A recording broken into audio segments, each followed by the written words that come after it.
On this episode of Motorsport recently, IndyCar goes hybrid, Gutierrez goes Formula E racing, and how did a poster cost Scott McLaughlin 10 grand? All that and more coming up.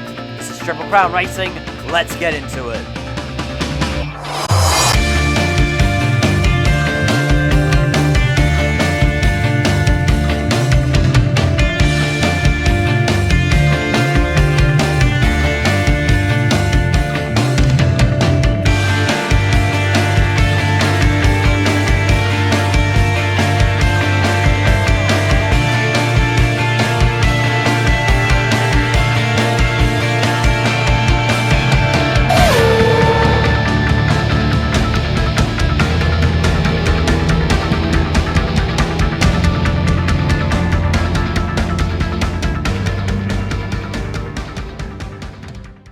Hello everyone and welcome to Motorsport Recently. My name is Jack McKenzie and joining me on the mic is the wonderful Chris Whitfield and not Caitlin Penny commentary because she is doing some gardening, and by that I mean she's commentating on a 12-hour lawnmower race.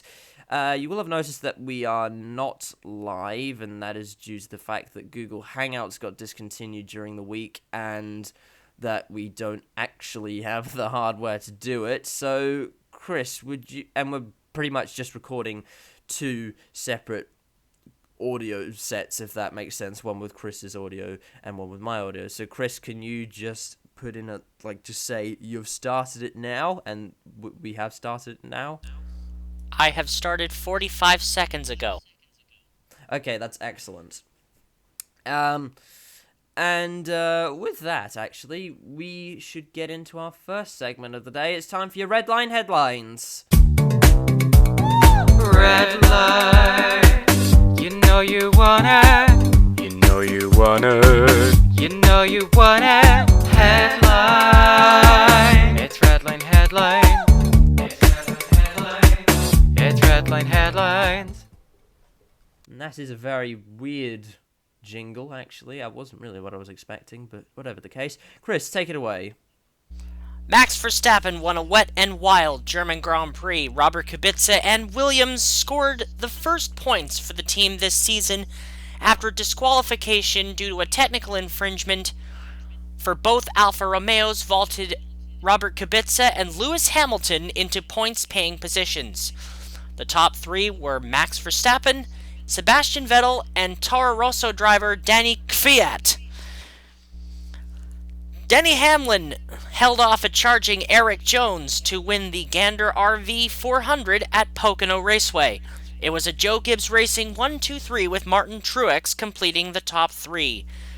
Turning now to the Intercontinental GT Championship, SPX Racing won a rain-soaked Spa 24 Hours in a Gulf-flavored Porsche that was driven by world champions Richard Leitz, Michael Christensen, and Kevin Estra.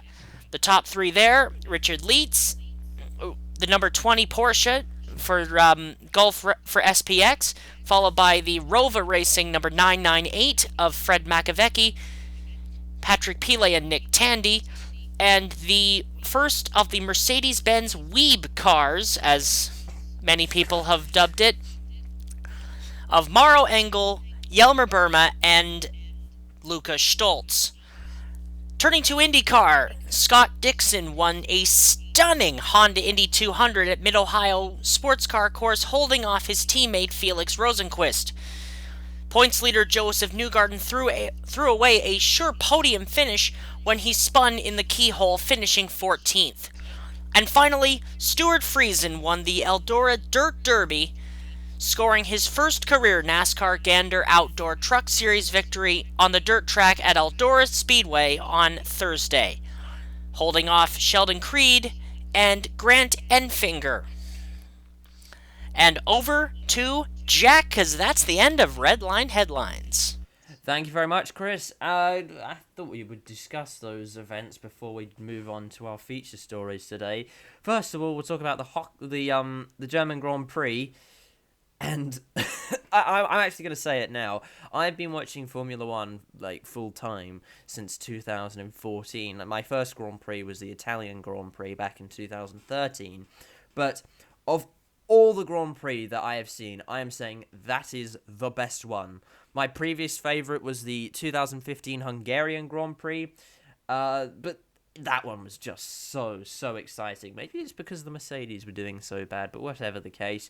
And it's amazing to see somebody like Danny Kvyat on the podium, and I'm going to reach for my fur hat. Fur hat has now been equipped, because Danny Kvyat won, and that's very exciting. And just for that, actually, I think Danny Kvyat wins my Driver of the Year.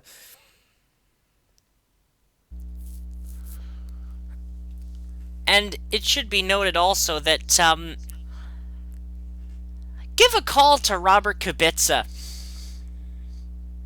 Didn't he actually finish in the points this time? He finished in 10th. Very nice. He got the last point. Fantastic. And Lewis Hamilton had an absolutely abysmal race. Proving Bottas. Yes, but Lewis hit the Lewis spun, got pinged for going over the bollard again. This is this time after he put it in the wall after aquaplaning on the drag strip, or what was aptly named during the Formula 1 commentary, the ice skating rink. Yes. And also, oh, what was I gonna say? And also another investigation into how slow he was driving behind the safety car, which wound up being no further action taken in that, which was kind of questionable, but I guess that's the rules. So I feel like that would be adding insult to injury, because the race is already going so wrong for him, and it's just like, okay, he's been penalised enough. More on that story later. Valtteri Bottas ended up putting it in the wall, and that pretty much adds to my theory that any race that Mercedes do bad in is a very interesting race and a very exciting race to watch. I will also say, though, Sebastian Vettel's drive was fantastic, going from last to second, and Max Verstappen, that was another fantastic drive from him. He's really matured, and he's actually putting on some Mercedes style drives, actually, which is really impressive from somebody so young. Absolutely. And Anyway. Also give a call to Lance Stroll. He basically took advantage of everything, and wound up coming home with a 4th place finish. A well-deserved result for Mr. Stroll. Unfortunate from Nico Hulkenberg, who ended up on the ice skating rink again and put it in the wall, which that was unfortunate after he was driving so well. And by the way, we don't really need the delay. it's all right. You don't need a delay. I don't think it will be that much of a problem. Yes. And also what was I gonna say? And also I forgot something. We're just talking about Nico Hulkenberg? Yeah, okay. I don't know what the racing gods have to do, or what he did to the racing gods. Perhaps sin he committed as a very young child. I should explain, when I mentioned the delay before, it's just we're in an interesting situation today with recording audio for the podcast. Anyway, with that being said, I feel like we should move on to... Should we move on to NASCAR? Should we just briefly discuss NASCAR? I want to discuss the IndyCar. All right, we can move on to IndyCar. That's fine. That was a brilliant race, actually. It was an incredible final battle between Scott Dixon and Felix Rosenqvist. I'm really happy that Ganassi was able to let those guys race. Yeah, and I will say, and Scott admitted that he did turn down on Felix, but I will say that's just hard racing. That's the kind of thing that we've been expecting and wanting from IndyCar, and it gives a great on-track product once again this season, and I don't think I've actually seen a boring race this season. in all honesty. No, And IndyCar's been very good this year, and I think the season review video that we will inevitably make at the end of the year will be quite positive, actually. Joseph Newgarden, that move on the last lap going for third in the keyhole.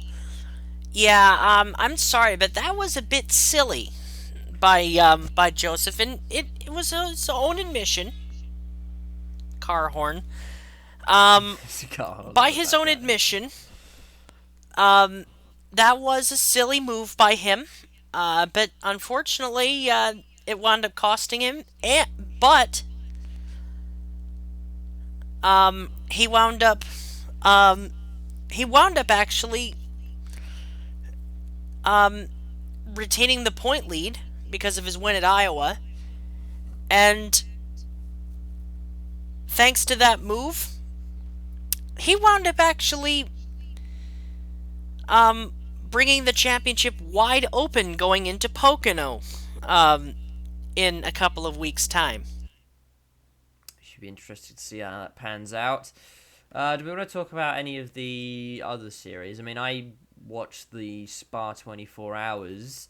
I watched the 10-minute highlights. I actually didn't really see much of the racing. But I did see though there was like a 7-hour red flag. Yep, 7-hour red flag. And basically, So it's the 17 hours of Spa.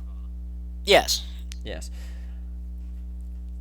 So and it's the World Championship winning crew, I believe, that the World Championship Porsche crew that won the race. The 20 car, yeah. The factory guys. And it was actually pretty. It was a pretty good race. Also, should be noted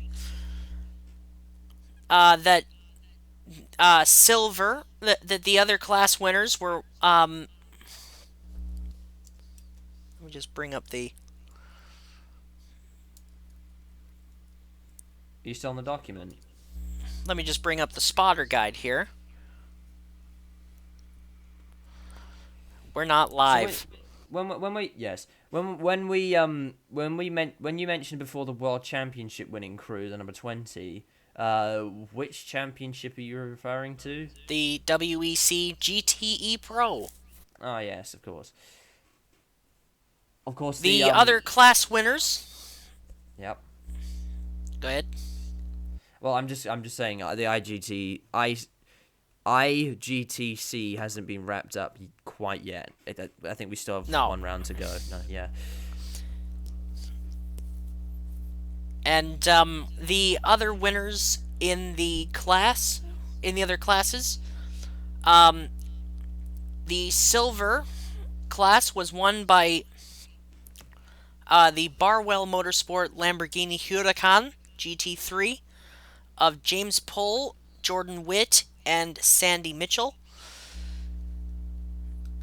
In Pro-Am, it was the number 97 Aston Martin of Sally Yulich, Ahmad Al-Harthi, Charlie Eastwood, and Nicky Team. So, win for Sim Racing. Yes. The number 33 Rinaldi Racing Ferrari won the AM class with Christian Hook, Alexander Natschel, Manuel Lauk, and Hendrik Still. And in the guest class, which was for the 1969 tribute Porsche Beetle, it was Loic Deman, Stéphane Lemeray, Marc Duez, and Angelique Detavernier. Did anyone else actually race in guest class? No. It was basically for the 50th anniversary of the Herbie the Love Bug. So effectively, what has happened is it was just one of the cars driving around for 24 hours.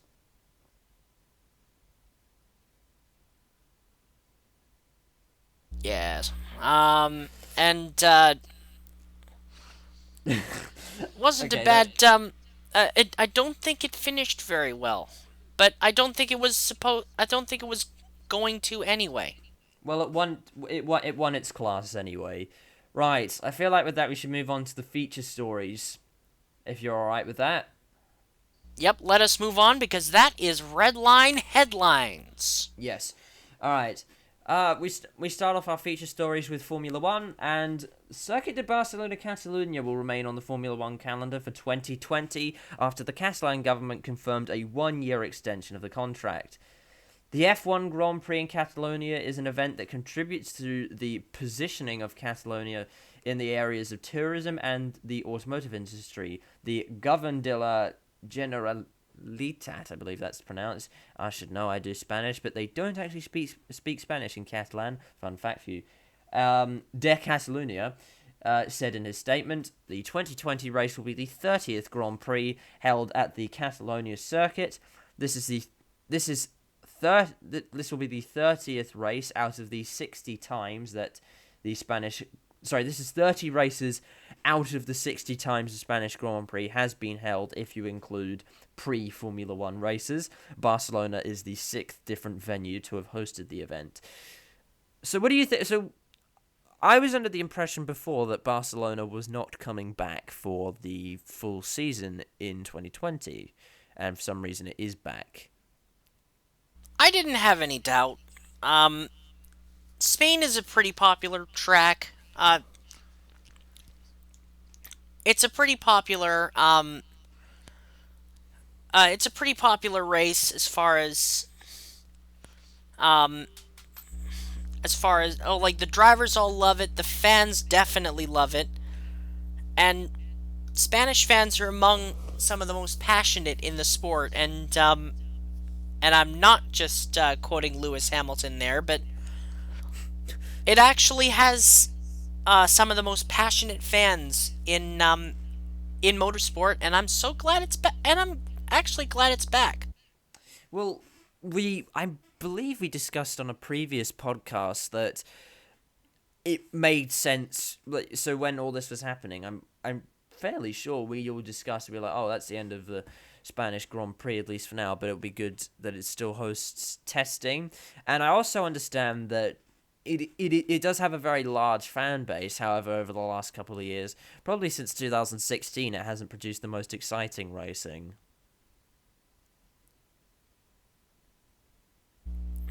Yeah, and like it's a power circuit, but yeah, I'm just glad it's back because it's held some amazing Grand Prix before, especially during the mid '90s when in '94 Schumacher with '91 it was Senna and Mansell. In '94 Michael Schumacher running with just fifth gear in one of his greatest drives. Then racing in the rain in '96, and it should also be noted that 2001, when Mika Hakkinen had the race well in hand until the last lap when the gearbox blew in his McLaren, handing the win to Michael Schumacher. But I'm just genuinely glad it's back on the calendar. Well, yeah, and well, it's a fun track to drive. It's probably a good track for testing, but I just wish they'd get rid of that god-awful chicane. Well, I think that might be that chicane. Wait, which chicane are we talking about? There's like several. I wish they'd get rid of that god-awful chicane that cuts off the La Cacha section. Well, I think that's a concern of safety, actually. It's rubbish. It's rubbish, but it's safe. Okay. It's rubbish. Okay. Sort of strong opinions about the Catalonia circuits. Should we move on to our second feature of the day? Yes, and it's Formula E. Esteban Gutierrez has been testing a Mercedes Formula E car. He's been running at a 4-day test in Mallorca and has had Stoffel Van Dorn, Gary Paffett, and Eduardo Mortara for company, possibly meaning that the Mercedes team are evaluating drivers for their Formula E lineup. Gutierrez participated in 3 seasons of Formula One, 2 with Sauber and 1 with Haas, before being ousted. Yes, wrong one. Before being ousted by Kevin Magnussen. Gutierrez also spent a year as test driver for Ferrari and Sauber before that, and is currently a test and reserve driver for Mercedes Formula One team. He also drove in 3 races for DS Techeetah in the 2016-17 Formula E season, and 7 races for Dale Coyne the same year. However, while he has been testing, he has not participated in an actual race since 2017. It'll be interesting to see if he can get into a Formula E drive. And also another person that has been testing Formula E cars this week has been Maximilian Gunter with BMW.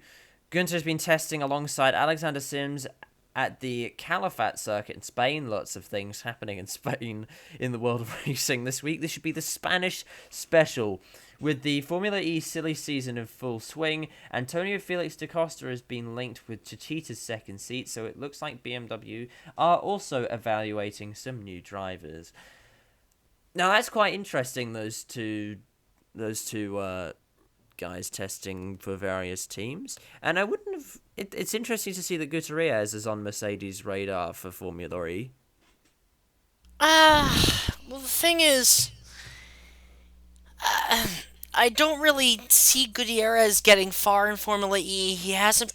Unfortunately, he hasn't really been impressing when he's been running in anything, really.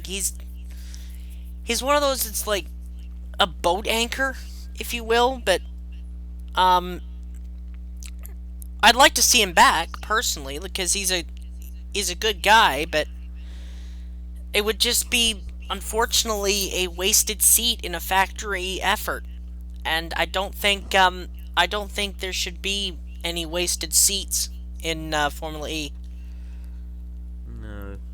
Looking at you, Jose Maria Lopez, but you really do not like Jose Maria Lopez, do you? He should not be in a Toyota WEC. He should not be in an LMP1 car.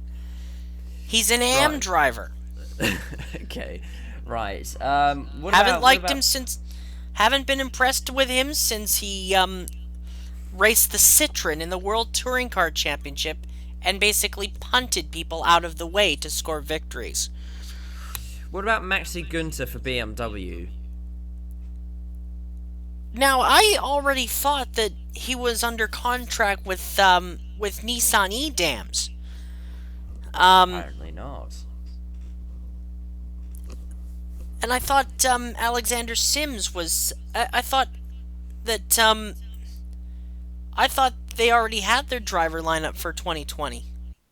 Well, apparently not, because Antonio Felix da Costa is linked with the Techeetah seat, because the Techeetah seat's opened up, so that is one of the biggest and most desirable seats in Formula E. So Antonio Felix da Costa now has to consider whether or not he wants to break this BMW factory contract to go and race for Techeetah in Formula E. I don't think, personally, that would be the best move, considering... Well, the BMW seat is quite a strong one, and I don't really think a move to Techeetah is the right move for Antonio Felix da Costa. But if that is on the cards for him, that means Maximilian Gunter could be joining BMW alongside Alex Sims, which would be rather interesting, which would then open up... What forgettable Formula team is Maxi Gunter driving for again? Is it Dragon? No. Which one is it? Nissan E-Dams. And I would hardly call that forgettable. Well, no, I don't think he... Wait. No, I'm not saying that's what he's currently driving for. I mean, what did he drive in this season? Hold on. 2018/19 Formula E season. Because those seats were filled by Oliver Rowland and Sebastian Or was it Buemi's season. HWA he drove? Yeah, it's HWA. Where is HWA? No, the HWA seats were filled by Stoffel Van Dorn and Gary Paffett. Obviously, HWA Race Lab will not be in the next season of Formula E because the Mercedes team is coming in. So he drove. HWA is Mercedes, of course. Well, it's not actually listed as a Mercedes. Well, it's not technically a Mercedes right now. So I think HWA will be running the Mercedes, but it won't actually be called HWA Race Lab next year. Let's see if we can find Maxi Gunter. He drives a Duex Dragon at the moment. So he will. I knew it was a grey car. Yes, and then of course the Nissan Edams team is filled by Oliver Rowland and Sebastian Buemi. I don't see any changes happening to that lineup. It proved to be a relatively strong lineup, and if they can get over their teething issues, they should do quite well. So that means the seat might open up at GX Dragon, which would be rather interesting. Felipe Nasr also had filled that seat previously as well for rounds 4 to 6, so 4, 5, and 6. Now, let's see where Maxi Gunter... Let's have a look at some of Maxi's results, if we can. Maxi Gunter, okay. His results weren't spectacular by any means, so in the previous season he finished 15th, 12th, got a retirement, then wasn't in for rounds 4, 5, and 6 when Felipe Nasr took over. 19th, 5th, which is pretty good. Then he retired, 14th, 5th, retired, and then 19th. So his results weren't particularly spectacular by any means. However, perhaps a change to the Mercedes team might be a good move for him. Perhaps. So you don't think Gutierrez would be the right pick for Mercedes then? No. Unfortunately not. Honestly, I don't think he was a very good, I don't think he was a very good pick for Dale Coyne. I think it was just there, for Carlos Slim's money, but... It's unfortunate. I haven't really been too impressed with Gutierrez. Now, if we look at his IndyCar Series drive, I'm just going to have a scroll down and have a look at his IndyCar results. He competed in 7 races in 2017. He finished 19th in the first race at Detroit, 14th in the second race at Detroit, 17th at Road America, 13th at Iowa, 14th at Honda Indy Toronto, 20th at Mid-Ohio, and 22nd at Pocono. So nothing particularly special. And he actually, he crashed in front of me at, I was there on the practice day in 2017. He crashed in front of me in Toronto in 2017. You don't want to wreck the car if you're just... It was when they had troubles with that, it was when they had those issues with the very narrow pit lane wall. He did actually have quite a strong junior career. So in the 2012 GP2 season, he finished 3rd, which is quite impressive. He finished 1st in the 2010 GP3 series. He finished 2nd in the 2009 Formula 3 Euro Series. So he finished 9th there, and he didn't finish the season in 2010. Let's see what else. Anything else interesting? He finished 1st in the Formula BMW Europe Championship back in 2008. So his junior career has been quite strong, but his career in top flight racing hasn't been as strong. He finished 16th in his first year in Formula 1, and his first season in Formula 1 proved to be his best season in Formula 1, as he did not finish higher in the championship than that. Yes. Um, and So with that being said, who would you pick between Stoffel Van? Well, actually, who would you pick between out of sorry, if you could pick out of the three other drivers, which would you pick to fill the two Mercedes seats? Those drivers being Stoffel Van Dorn, Gary Paffett, and Eduardo Mortara.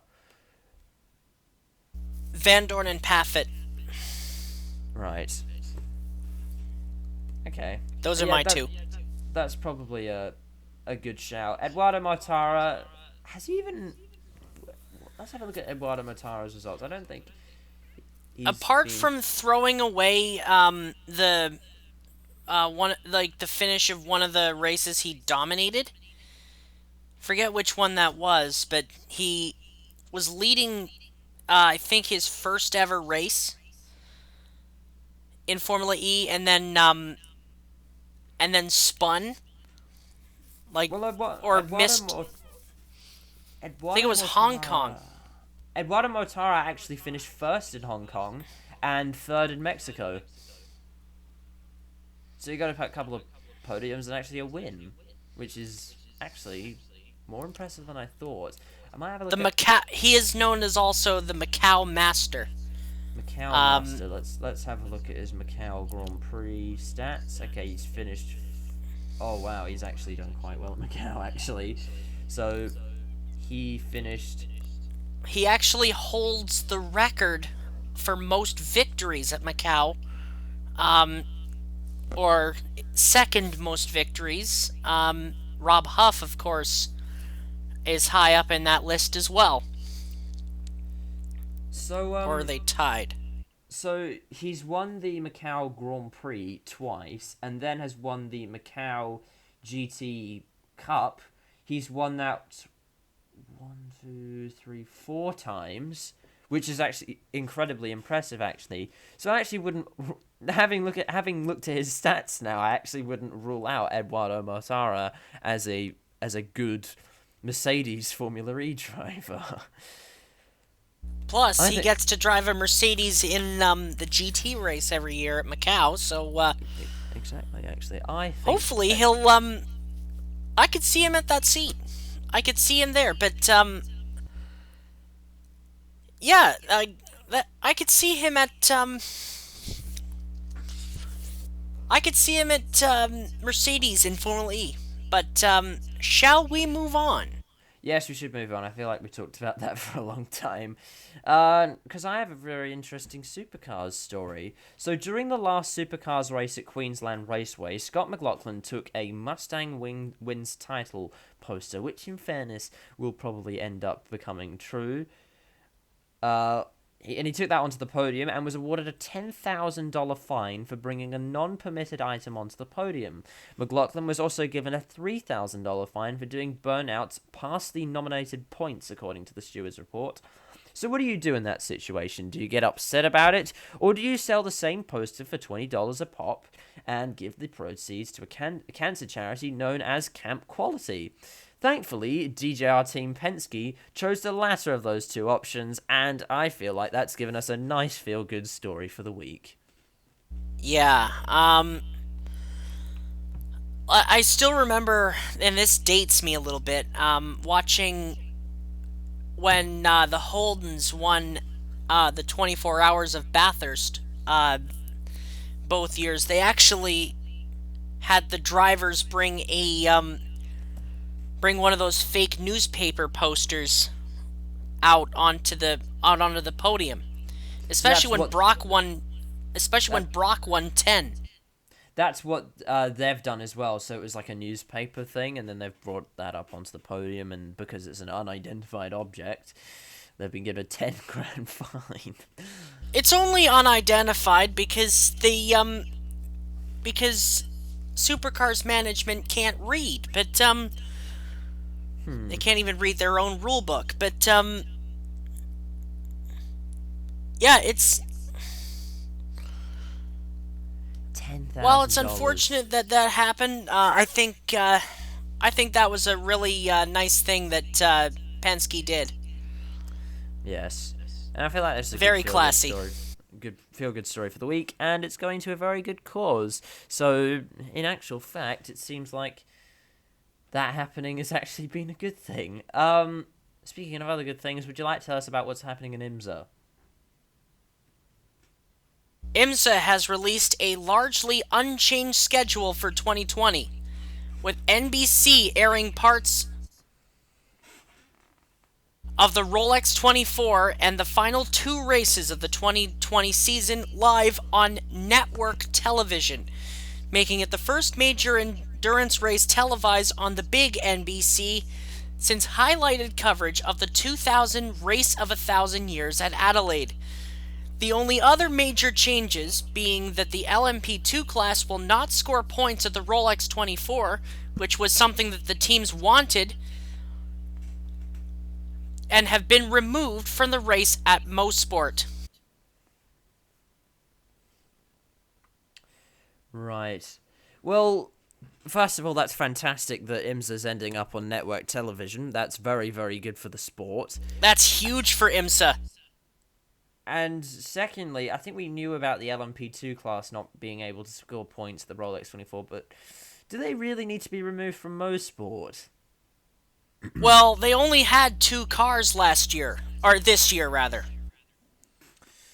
Well, they've only had 2 cars for most of the season, so if you're going to do that, why not just remove the class altogether?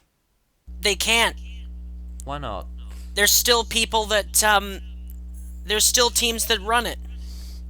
2 Performance Tech and, well, there may be a third, coming up,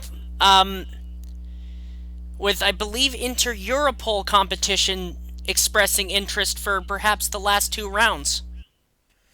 Well, I think the LMP2 class at least needs to have consistently 4 cars, like PC was. So that's what needs to happen. If you're only going to keep in mind this happened before. In the 2011 season, they had selected races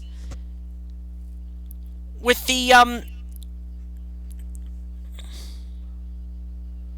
what was it? Level 5 filling out 2 cars, 2 entries. And we have a breaking story here. Austin Cindric has just won in the Xfinity race at Watkins Glen. Fantastic. Very nice. I have to give the highlights of watch of that later, and the Cup Series will be happening later on, of course, and we'll Tomorrow. actually have a weather report for you later on in the show, because that's a new segment we like to do. So Meteorologists.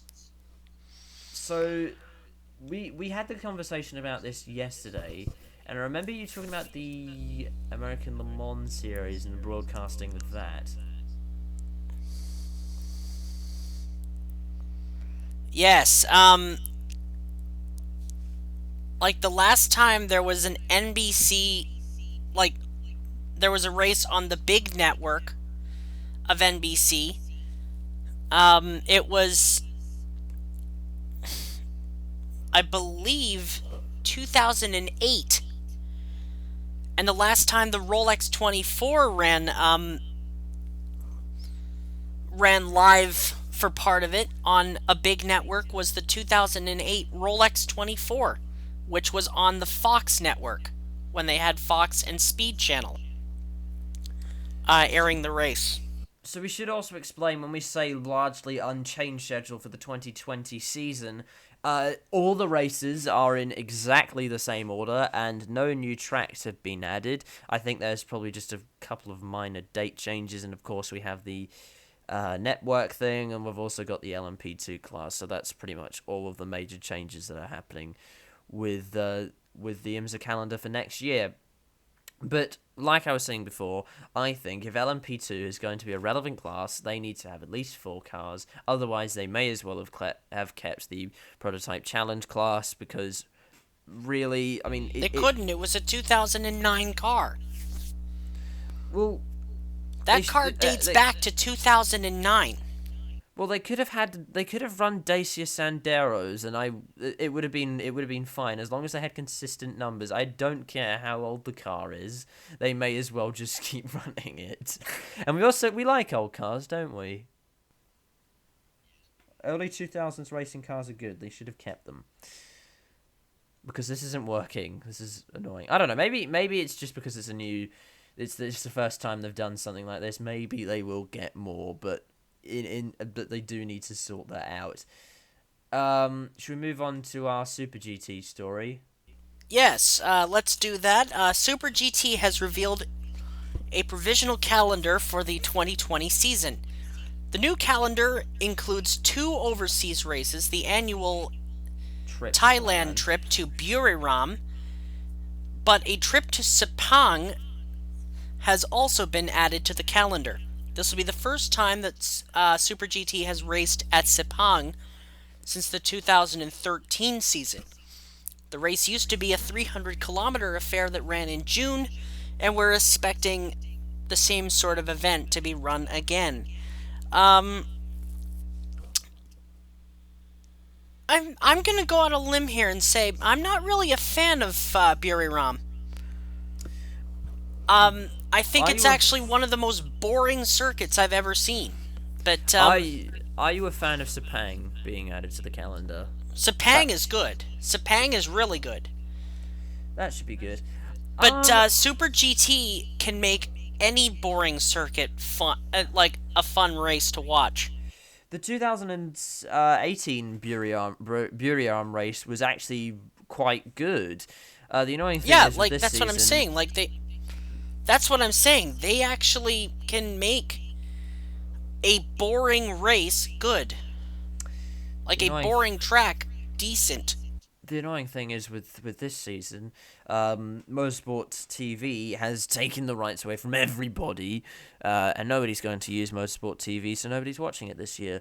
Hopefully, Let's Go Racing can get it back which was formerly Nismo TV, can get it back for the 2020 season, because I actually want to watch Super GT again, and I mean, usually, I don't actually know what time Super GT is ever going to be running, so the only reason I know that Super GT is running is because it pops up on YouTube, so I don't actually know when Super GT is on Motorsport TV that it's actually on, so it needs to come back to YouTube. That helped it become popular, and I want to see some Super GT again. Absolutely. I don't know how long the contract is, though. That's the thing. Can the contract last for a week? It's gotta be longer than that, but can Motorsport TV's contract expire now? And can Let's Go Racing get the rights to that back, please? Yes. Shall we move on to IndyCar now? Yes, we shall. IndyCar will receive a hybrid system for 2022. The hybrid system will be coupled with the internal combustion engine and will be able to generate a whopping 900 horsepower all up. The push-to-pass system will have even more power. The system will work in the same way as the Formula One ERS system does from the MGUK and will recover engine energy from braking. Now, the push-to-pass and MGUK will only really be used on the road courses, because, well, you can't use push-to-pass on ovals, from what I'm hearing, and I will say, I'm a bit mixed on this. Let's have 900 horsepower on an oval. That sounds like a fantastic idea. And that is not sarcasm. I'd like to see some very, very fast cars on an oval.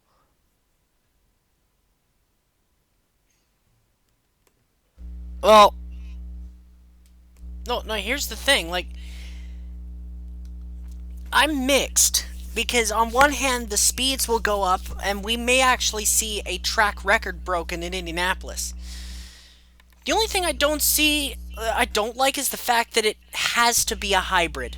I get the road relevance thing and the fact that everybody wants hybrids, but like, come on, hybrids don't work. Well, they do. Hybrids do work. And we all know that this is going to create another unfair advantage for the big teams. I just hope this new hybrid system doesn't scare off some of the smaller teams like the Dale Coins and the Hardings, the Brian Herta Autosports of the world, making them uncompetitive, or the EJ Foyts of the world. I just hope they don't. I'm skeptical, but it has to. I think it has to be, in order for the hybrid system to work, it has to be a spec MGUK. I believe it is. The hybrid system was developed with Honda and Chevy. So I am assuming if you buy the new engines for 2020, the hybrid system will just come with it, and I'm assuming it's just the same hybrid system for both engines. Yeah, and it's going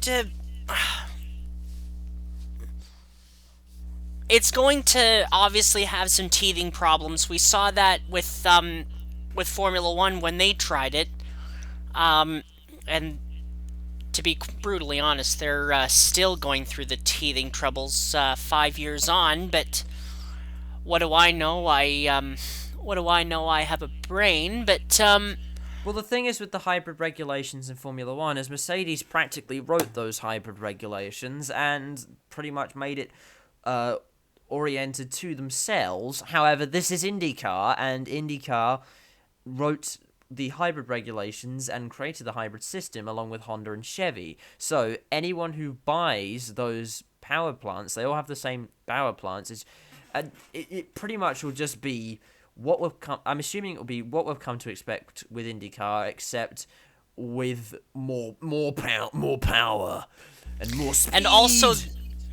And also, it should be noted that the engines themselves are going from the 2.2 liter engine displacement to 2.4 liters, starting in 2021, Nice. which is the year prior.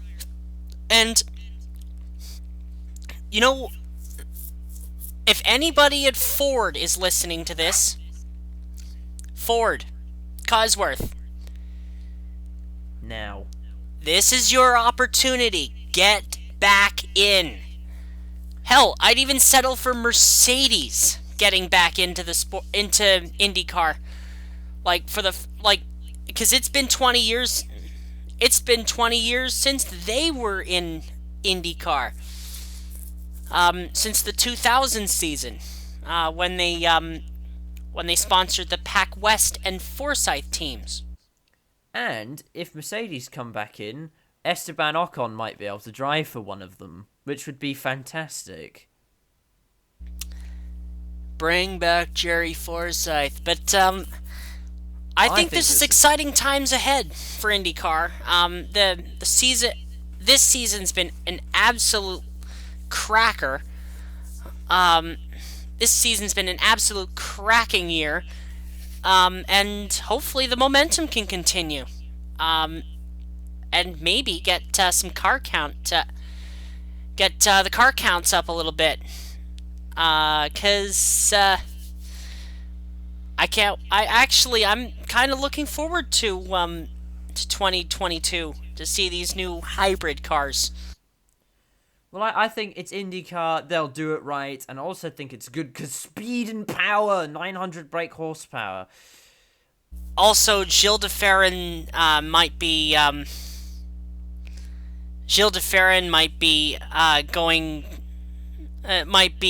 panicking a little bit, because his track record is 241 miles an hour, set in 2000 at the Marlboro 500 during qualifying.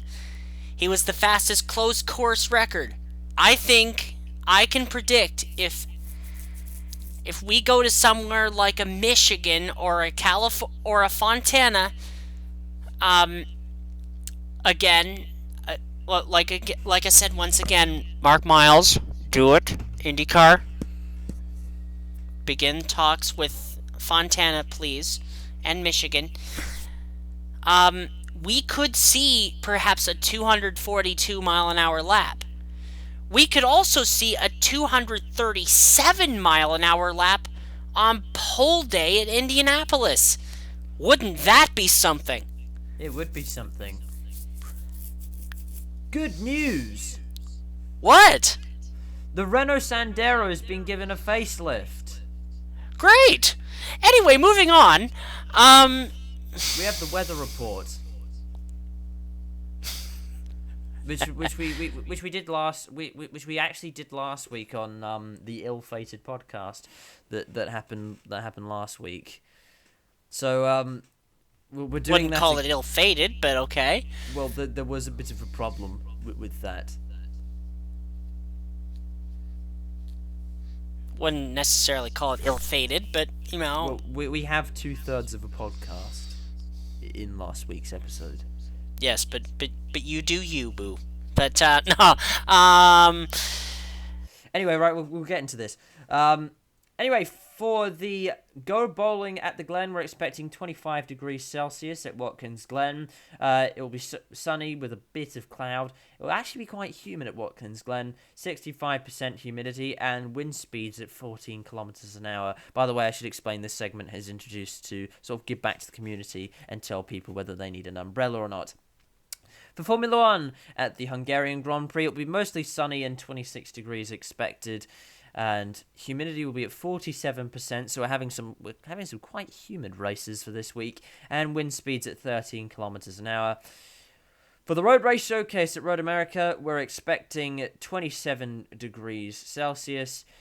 With wind speeds at 10 kilometers an hour and humidity at 65%. Now, if you're heading over to Brands Hatch this weekend for either the British GT or the British Formula 3 events, we're expecting 25 degrees Celsius, mostly sunny. Humidity is at a whopping 61% for the United Kingdom, which that is quite humid for the United Kingdom, and wind speed will be 18 kilometers an hour. All up, you won't need an umbrella for any of the motor racing events that are happening this weekend, which is good news. That's for certain sure, as AJ Foyt would say. Now, shall we move on to our favorite one of our favorite segments, which is called Miscellaneous Stories and Points That We Missed, and therefore we're covering now TM. Bing. Yes, it is of course time for miscellaneous stories and points that we missed, and therefore covering now TM Bing.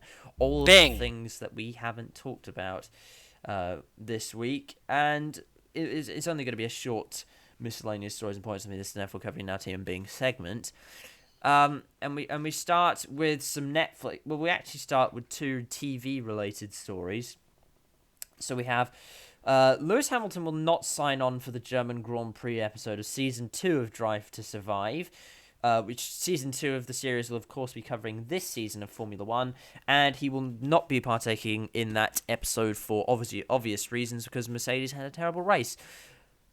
Well, I don't think that's very good of him, actually, because even in the last season of Drive to Survive, drivers who had bad races, they signed on to do the episodes. And of course, if drivers have a bad race or if drivers have a good race, regardless, it makes TV. And I think that Lewis Hamilton, it almost seems like he's just trying to make himself look perfect. And I think that's not very good of him to not sign on.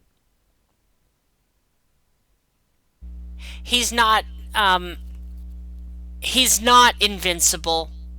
We proved that last weekend. And, like, he just... It's... People already are ratioing him, saying, like, that he's a diva. He actually... From Aurora, Um, the foot. He will not allow Netflix to use footage depicting him for Drive to Survive, citing his illness. Now, I'm not sure what that illness was on competitiveness, but I.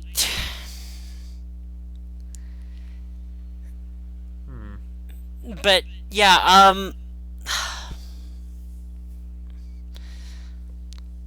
I don't have any words for that, honestly. I mean, he's pretty much got the championship wrapped up at this point. I mean, even if he has one bad race, it's fine as long Well, as he he has doesn't have to. any more. He has to basically clinch the championship in Mexico, or his DJ won't get paid. So What? Okay then. Right. the DJ that that stupid DJ that he has every year in Mexico when he wins the world championship and gets. I personally think this year he's going to be carried up in a giant throne, in a giant gold throne, ascended by Greek gods. That's how classless this DJ thing is. That's how arrogant he is. He's probably gonna have that. And like, My goodness. I've said it before on this show. I'm not a fan of his attitude. I think it's one of the Eh? I'm not a fan of it either. Something happened between 2007 and 2000 and now that meant his attitude is not very good anymore. I mean, he used to be a cool guy, used to be likable, and now he's not. Yeah, his rap career happened. Oh, wait. Oh, no, wait, that's gonna happen after he inevitably retires either this year or next. Even though he's still contracted till 2020, apparently, but, I don't think he'll retire quite yet. I think he's going to be trying to chase Michael Schumacher's championship record.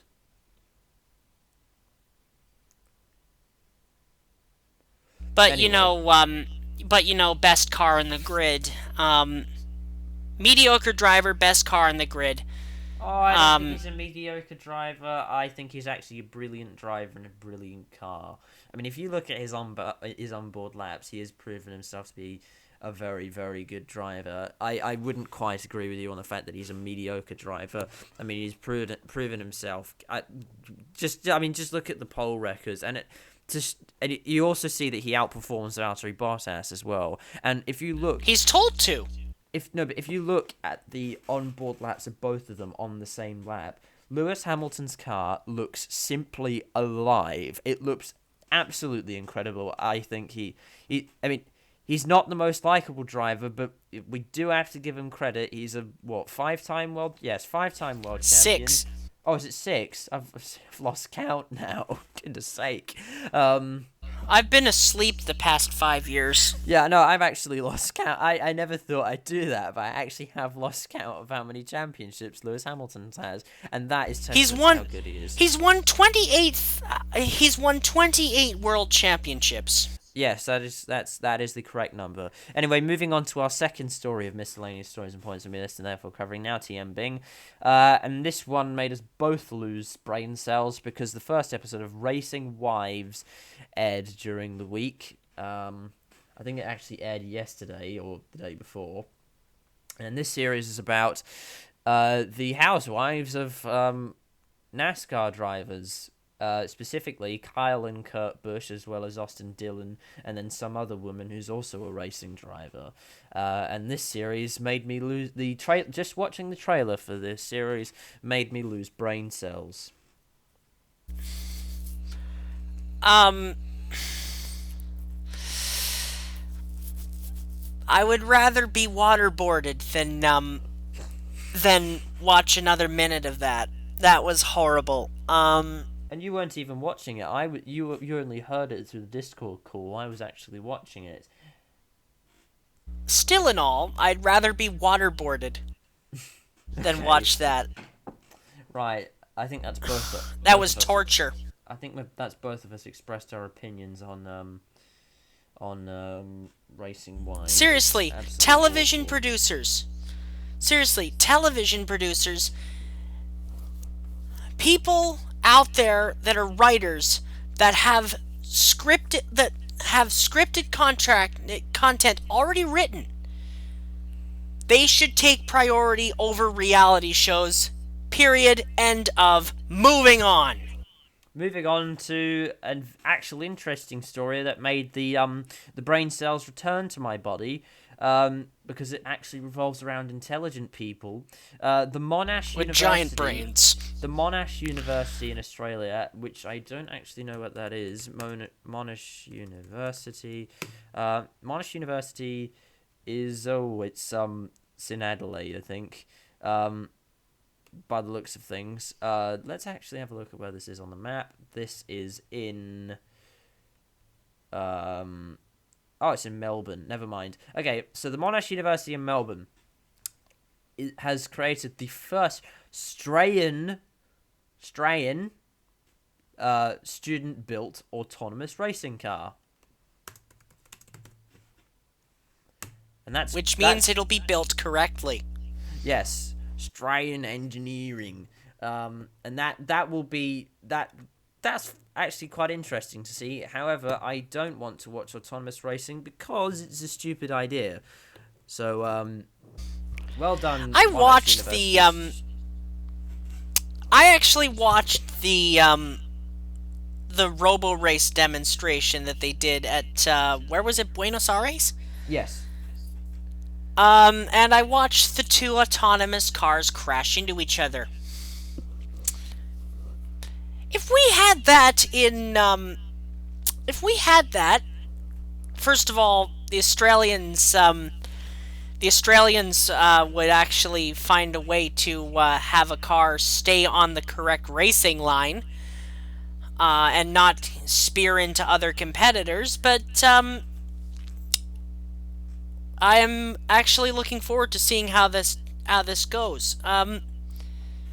For them, because if there's one thing the Australians know how to do is put together a good race car. Yes. The thing is, though, with this, I mean, okay, so first of all, I don't really want to watch autonomous racing because it does kind of take the point, it just kind of take the sport out of motorsport. Which is not what we want. And then also, the fact that autonomous cars keep crashing into each other, that doesn't actually bode well for... So, autonomous race cars keep crashing into each other. That doesn't actually bode well for autonomous cars on the road, because I don't really want other autonomous vehicles with just civilians and them crashing into each other. So that's probably not really what we want. But congratulations to Monash University on creating that. That's quite impressive. Well done. It is, and shall we move on? Yes, I had to let you take this one. Well, we have a bit of news from the Intercontinental GT Challenge series in 2020. It will continue its association with Aston Martin and our Motorsport, which means the lad himself, Jake Dennis, could be back on the mountain going for the win. And they are also evaluating, of course, the full-time IGTC entry. Our Motorsport also entered the final round of the championship at, Kailami? Yeah. Yeah, so they've entered the final round of the championship, and of course they entered the first round of the championship, which was an impressive performance of them. I believe they finished second. So in the old car. In the old car. So if they can come back for the full-time season, then they might even win the championship, actually. And on that note, I think it's time to end. I know it's been difficult this week. We haven't been live. But I'm a big believer in the show must go on. And on that note, it's time to end. Thank you very much to the wonderful Chris Whitfield for joining me on the mic. I'm not sure if we'll have Finnick Arrow's graphics for this week. It depends on what goes on in the editing. But thank you very much for tuning in. Like, subscribe, and we'll see you next time. Goodbye. Ta-ra!